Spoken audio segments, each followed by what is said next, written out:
بسم الله الرحمن الرحيم واذكر في الكتاب إبراهيم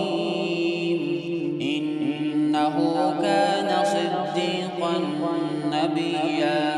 إذ قال لأبيه يا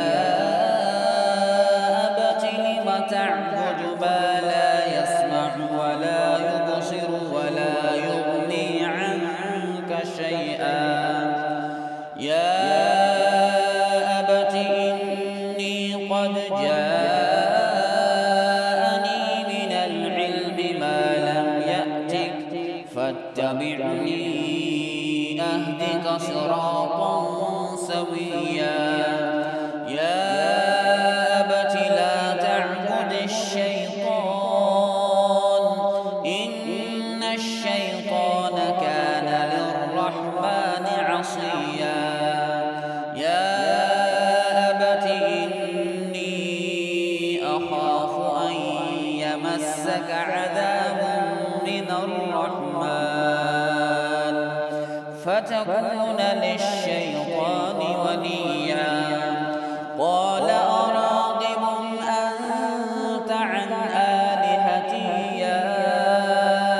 إبراهيم لئن لم تنته لأرجمنك واهجرني مليا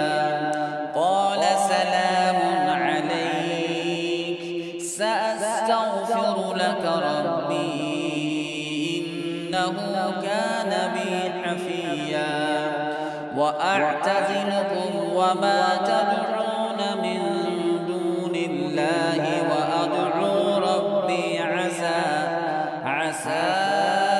ألا أكون بدعاء ربي شقيا فلما اعتزلهم وما يعبدون من دون الله وهبنا له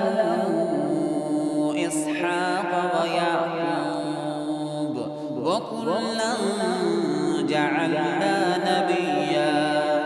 ووهبنا لهم من رحمتنا وجعلنا لهم لسان صدق عليا واذكر في الكتاب موسى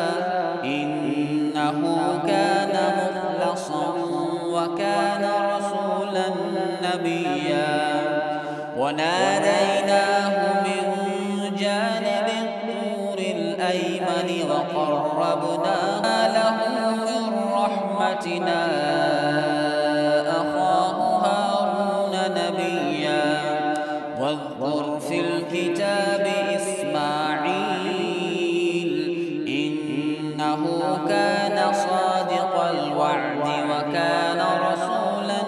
نبيا وكان يأمر أهله بالصلاة والزكاة وكان عند ربه مرضيا واذكر في الكتاب إدريس إنه كان صديقا نبيا ورفعناه مكانا عليا أولئك الذين أنعم الله عليهم من النبيين من ذرية آدم وممن حملنا مع نوح